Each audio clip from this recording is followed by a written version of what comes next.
Hello friends, welcome to incredible life.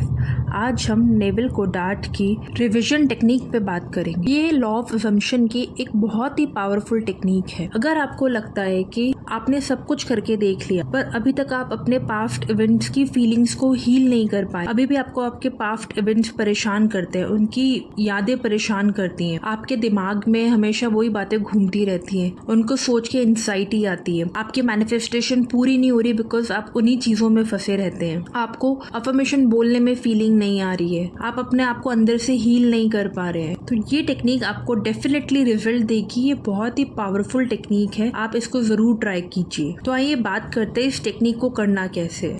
इसके अंदर आपको क्या करना है, इसके अंदर आपको रात को सोने से पहले जो भी इवेंट आपको परेशान कर रहा है, पहले तो ये क्लियर कीजिए कि आपको परेशान क्या कर रहा है, कौन सी बातें, कौन सी चीज़ आपको परेशान कर रही है या आपके मैनिफेस्टेशन के प्रोसेस को डिले कर रही है, कौन से नेगेटिव बिलीव हैं आपके अंदर जो आपको वहाँ तक जाने नहीं दे रहे हैं। जब आपको ये चीज़ें क्लियर में समझ में आ जाएंगी और अब आप अपनी लाइफ में कौन से इवेंट को चेंज करना चाहते हो, जो आप चाहते थे ऐसा हो आपके, पर वो आपके अकॉर्डिंग हुआ नहीं, जिसमें आपको किसी ने कुछ बोल दिया या आप किसी ऐसे टॉक्सिक रिलेशनशिप में हो, कुछ भी जो आप चाहते थे पर आपके अकॉर्डिंग हुआ नहीं, आपको क्या करना है, सोने से पहले उस इवेंट को आपको याद करना है। आप उस इवेंट को याद करें जहाँ से वो सीन आपका चालू हुआ था। जब हम पुरानी चीजें याद करते तो कैसे पूरा सीन अपने माइंड में बन जाता है। आपको वो सीन याद करना है स्टार्टिंग पॉइंट से, जहाँ से वो पर्टिकुलर इवेंट आपका स्टार्ट हुआ था, जिसको आप अभी तक भूल नहीं पा रहे हैं। अब उसके अंदर आपको क्या करना है, जैसे आप उस इवेंट को रिकॉल करते हैं, आपके सामने वो सारी बातें वापस आ जाएंगी, इसने मुझे ये बोला, किसने क्या किया, पर आपको वो सीन वैसे इमेजिन करना है जैसा आप चाहते। एग्जाम्पल से समझते हैं, जैसे आपके आज कोई प्रेजेंटेशन थी ऑफिस में, आप चाह रहे थे आपकी प्रेजेंटेशन बहुत अच्छी हो, बट वो उतनी अच्छी गई नहीं, आपके बॉस से आपको डांट पड़ गई, आपके बॉस ने आपको बहुत कुछ सुना दिया जो आपको अच्छा नहीं लगा, और घर आने तक आपको ऐसा लग रहा है कि वो चीज़ आपको अंदर से परेशान कर रही है, या मेरे बॉस ने मुझे इतना कुछ सुना दिया, मेरी जॉब भी जा सकती है। तो आपको एक टेंशन और डर सा हो गया है। तो आपको क्या करना है, जब आप सोने लगे उस इवेंट को याद करें कि आपकी प्रेजेंटेशन है और आप जैसा चाहते हैं वो प्रेजेंटेशन वैसी ही हो रही है, और आपके बॉस ने और बाकी सब स्टाफ मेंबर्स, आपके कलीग्स ने आपकी बहुत तारीफ करी है और वो इवेंट वैसा ही हुआ है जैसा आप चाहते हैं। तो आप लूप में करते रहे जब तक आप उस चीज को फील ना करने लग जाए। इस चीज को आप कंटिन्यूस बेसिस पे करने लग जाए, क्योंकि जब आप इस चीज को कंटिन्यूस बेसिस पे करने लग जाएंगे तो हमारा सबकॉन्शियस माइंड धीरे धीरे रीप्रोग्राम होने लग जाएगा, और जो आपने अपने माइंड में मूवी बनाई है उस इवेंट की, वो आपके एक्चुअल इवेंट से रिप्लेस हो जाएगी और आपके ओरिजिनल इवेंट की यादें धीरे धीरे धुंधली हो जाएंगी।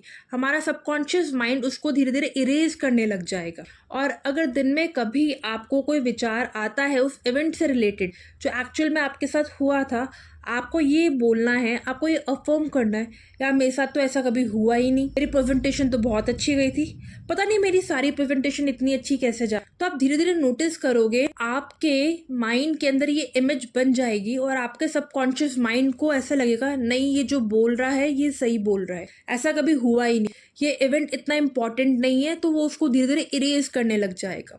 ये उस तरह काम करता है, हमारे दिमाग में डेली बहुत सारे थॉट्स आते हैं, बहुत सारे इंसिडेंट्स हमारे साथ अब तक की लाइफ में हुए हैं, बट क्या हमें सारे इंसिडेंट्स याद है? एक एक बात हमें हमारे सारे थॉट्स याद है? नहीं। तो हमारा सबकॉन्शियस माइंड उन्हीं चीज़ों को स्टोर करता है जिनके बारे में हम ज़्यादा सोचते हैं, जिनमें हमारा फोकस होता है, जिनमें हम अपनी फीलिंग्स देते हैं। जब हमारे सबकॉन्शियस माइंड को ये मैसेज मिलेगा, ये जो आज इवेंट हुआ है ये इतना इम्पोर्टेंट नहीं है, इसकी कोई फीलिंग अटैच नहीं है, ये इस इवेंट को डिनाई कर रहा है, तो वो धीरे धीरे उन चीज़ों को इरेज करने लग जाएगा। आप इसे अपनी लाइफ के किसी भी एरिया में अप्लाई कर सकते। आपकी लाइफ में कोई भी सिचुएशन है, कोई भी पास्ट में कितना बड़ा ट्रॉमा हुआ है, कोई भी पास्ट के अंदर चीज़ें हुई हैं, आप उन इवेंट को रिवाइज कर सकते हैं। आप उन इवेंट को वैसे सोचना स्टार्ट करें जैसा आप चाहते थे। आपको रिजल्ट की चिंता नहीं करनी है कि इसका रिजल्ट वैसे कैसे आएगा, ये चीज तो ऐसी हुई नहीं, क्योंकि जब हम अपना लॉजिकल माइंड लगाने लग जाते हैं तो हमारे माइंड क्वेश्चंस ढूंढने लग जाता है, आंसर पे फोकस नहीं करता है। हमारा काम यहाँ पे आंसर पे फोकस करना है, क्यों, कैसे, कब होगा, ये हमारा काम नहीं है। When we create our future, so Neville Goddard कहते थे हम हमारा पास्ट भी चेंज कर सकते हैं, क्योंकि हमारे अंदर इतनी एनर्जी है, इतनी वाइब्रेशंस हैं। We are the creator, so create our past, we can create our future. अब पास्ट में जो इवेंट हो गया उसको वहाँ जाके आप चेंज नहीं कर सकते हो, बट उसकी चीज़ें आपको परेशान नहीं करे इसकी रिस्पॉन्सिबिलिटी हम ले सकते हैं। आप उस इवेंट को अपने माइंड से धीरे धीरे इरेज कर सकते हो। अगर आपको लगता है आपने सब करके देख लिया, मेडिटेशन कर लिया, सब कर लिया, किसी भी चीज़ से फ़र्क नहीं पड़ रहा, तो आप इस टेक्निक को ज़रूर ट्राई कीजिए। ये आपको 100% रिजल्ट देगी। इवन अगर आपको कोई फाइनेंशियल प्रॉब्लम है, रिलेशनशिप में प्रॉब्लम है, आप ये टेक्निक उसके अंदर भी यूज़ कर सकते हो। आपको जब भी ऐसे किसी पर्सन का थॉट आपके दिमाग में आए जो आप नहीं चाहते, या फाइनेंशियल कोई भी प्रॉब्लम आपके दिमाग में आए, आपको हमेशा ये अफर्मेशन बोलनी है। या मेरे साथ ऐसा नहीं होता, मैं तो शुरू से बहुत फाइनेंशियली ब्लेस्ड हूँ, मुझे कभी फाइनेंशियल प्रॉब्लम नहीं आती, मेरे सोचने से पहले चीज़ें हो जाती हैं। जब भी आपके दिमाग में ये थॉट आए दिन भर के अंदर, क्योंकि बहुत बार होता है हमारा दिमाग बहुत सारी चीज़ें सोचता रहता है, स्टोरी क्रिएट करता रहता है, ओवर थिंकिंग करता रहता है। तो जब भी आपके माइंड में किसी पर्टिकुलर पर्सन से रिलेटेड, पर्टिकुलर सिचुएशन से रिलेटेड थॉट आए, आप उस थॉट को वहीं डिनाई कर दी। मेरी तो फाइनेंशियल कंडीशन बहुत अच्छी है, मुझे कभी पैसों की दिक्कत ही नहीं होती है, मेरे सब काम अपने आप बन जाते हैं। आप धीरे धीरे नोटिस करेंगे चीज़ें, सर्कमस्टांसेस आपके फेवर में हो रही हैं। जो उस पर्सन को आप पसंद नहीं करते हो वो ऑटोमेटिक आपके लाइफ में चला जाता है, ऑटोमेटिक आपकी उससे डिस्टेंस हो जाती है। अब ये आप ये नोटिस करेंगे धीरे धीरे चीज़ें, सर्कमस्टांसेस, सिचुएशन सब आपके फेवर में हो रही हैं, क्योंकि आपका जब सबकॉन्शियस माइंड रीप्रोग्राम होता है तो हमारी सारी चीज़ें उसी डायरेक्शन में जाती हैं जैसा हम चाहते हैं।